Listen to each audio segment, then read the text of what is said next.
tahu nak buat macam mana lagi. Macam mana nak pujuk dia. Kita kena banyak sabar. Banyak rasa kecewa yang Kai tengah lalu sekarang ni. I nak anak I semula back to normal.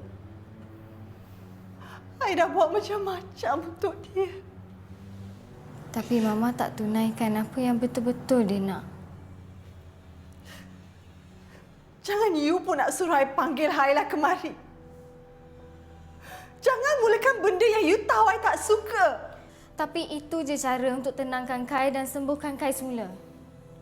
Kalau Mama tetap berkeras macam ni, Kai akan hilang semangat untuk sembuh, Mama. No! Haila tak boleh datang sini. Tak boleh jumpa anak I. Mama...